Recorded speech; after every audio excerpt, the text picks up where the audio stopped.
Hello दोस्तों, इसके ऊपर में आपका स्वागत है। आज हम पेपर लेके आए हैं 2018 का साइंस का। ठीक है, तो शुरू करते हैं।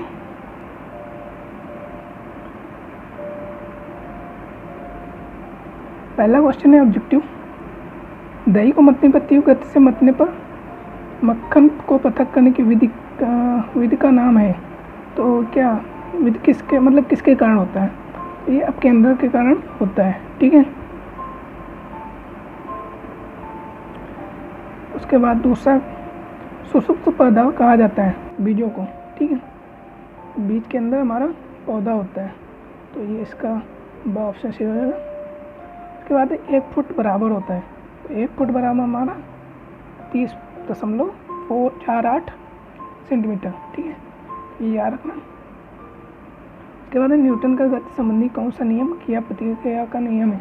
न्यूटन संबंधी गति का नियम, तृतीय नियम हमारा क्रिया प्रतिक्रिया का संबंधित है। ठीक है, उसके बाद है बल की इकाई है, तो बल की इकाई हमारा डाइन है। ठीक है, उसके बाद अति लघु उत्तरी प्रश्न नंबर 6, सजीव एवं निर्जीव के बीच की कड़ी को किसे कहते हैं? ठीक है, तो ये इसकी कड़ी को हम लोग कहते हैं विषाणु। ठीक है, फिर पुष्प के नर अंग का नाम बताइए। तो पुष्प का नर अंग ये 2019 में भी पूछा गया है, तो पुष्प के नर अंग को पुंकेसर कहते हैं। ठीक है, पत्तियों का मुख्य कार्य क्या है?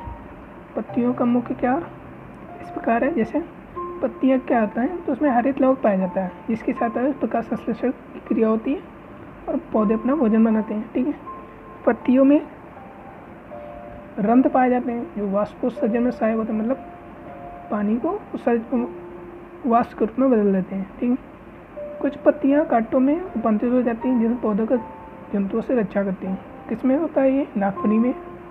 ठीक है, कुछ दुर्लभ पत्तियां पतान के रूप में परिवर्तित हो जाती है। पतान मतलब जैसे कोई पेड़ है, तो ये पत्ती है। ठीक है, पत्ती क्या हो गई, इससे आगे की वो बढ़ जाती है, उसमें नई पत्ती लगती है, तो ये पतान के रूप में। ये इसमें किसमें होता है? ये मटर में होता है।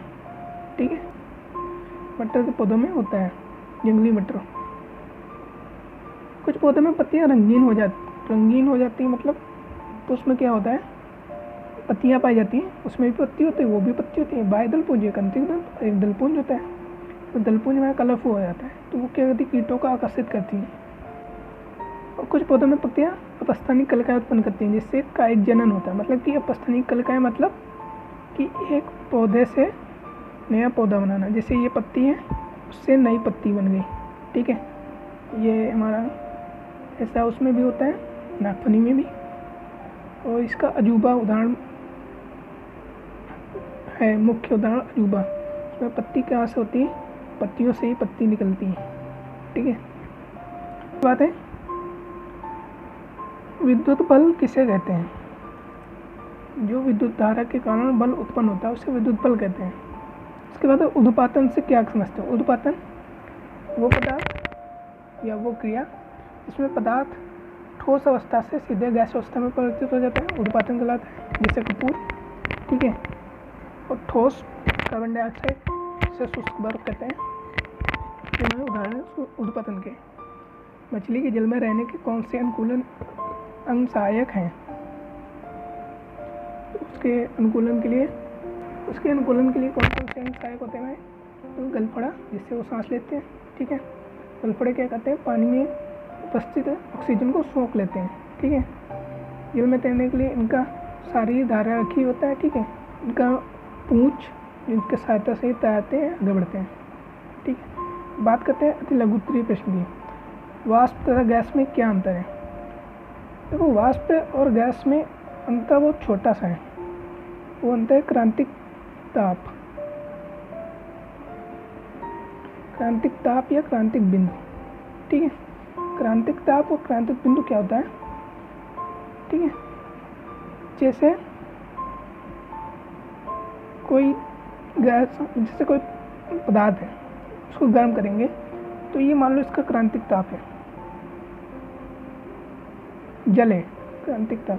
ठीक है, तो जल का क्रांतिक ताप होता है 374 डिग्री। ठीक है, तो 374 डिग्री, 374 डिग्री के नीचे है तो ये क्या है, भाप है, ठीक है, भाप के रूप में, ठीक है। क्लियर बनाता हूँ। जैसे ये हमारा जल है 374 डिग्री क्रांतिक ताप, ठीक है। तो क्या 374 के नीचे होगा तो भाप के रूप में होगा, ठीक है, भाप। 374 है मतलब क्रांतिक ताप के नीचे होगा तो भाप, क्रांतिक ताप के ऊपर तो गैस, ठीक है, गैस में बदल जाता है। तो ये अंतर है। उसके बाद है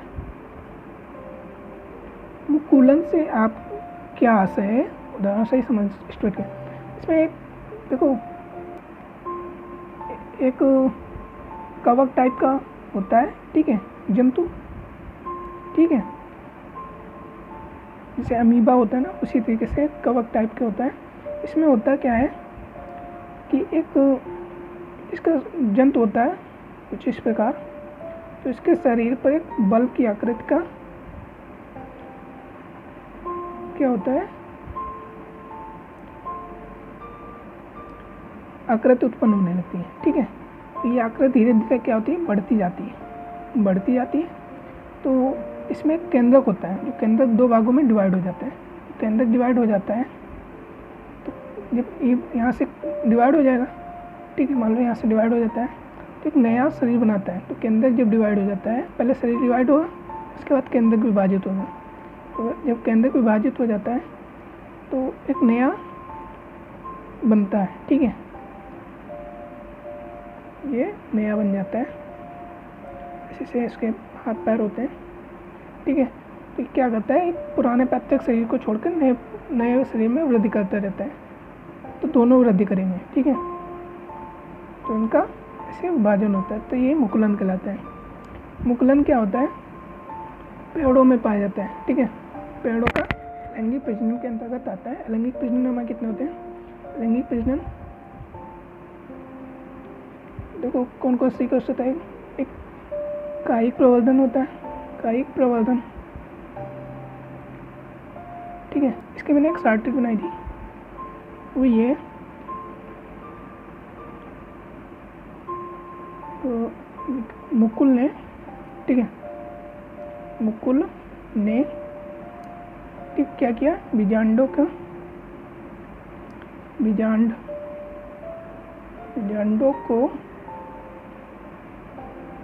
विखंडन करके, ठीक है, विखंडन करके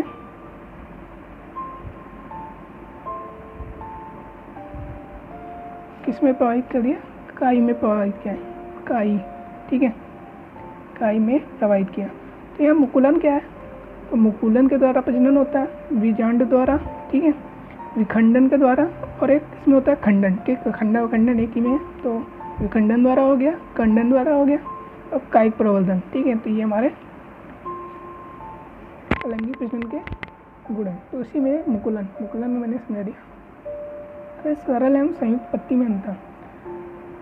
पत्ती की बात करें तो पत्ती हमारी दो तरह की होती है, एक सरल एक संयुक्त।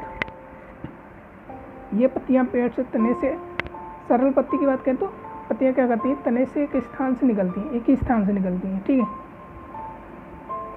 तो इन पत्तियों में एक ही फलक होता है। जैसे पीपल का पत्ता,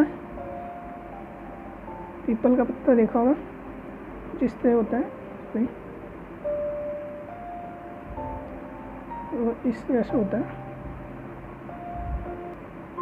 ठीक है। ये क्या एक ही जगह से निकलता है, ठीक है।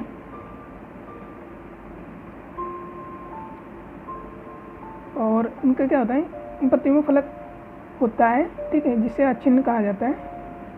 एक ही फलक होता है जिसे अचिन्ह कहा जाता है। इन पत्तियों का कभी कभी फलक किनारा कट्टा होता है, ठीक है। फलक के कटाव के आधार पर इन्हें दो भागों में विभाजित किया है, एक हस्ताकार संयुक्त, एक पिच्छाकार संयुक्त। अब संयुक्त पत्ती दूसरी कौन सी पत्ती, दूसरी संयुक्त पत्ती।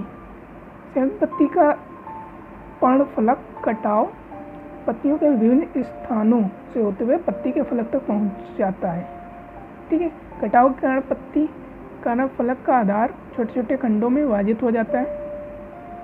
पत्तियों के खंड कटे हुए प्रत्येक फलक के खंड को पर्णफलक कहते हैं। संवेग संरक्षण का नियम, पिंडों के किसी बंद निकाय पर, ठीक है, इस पे पिंड के किसी बंद निकाय पर कोई बल न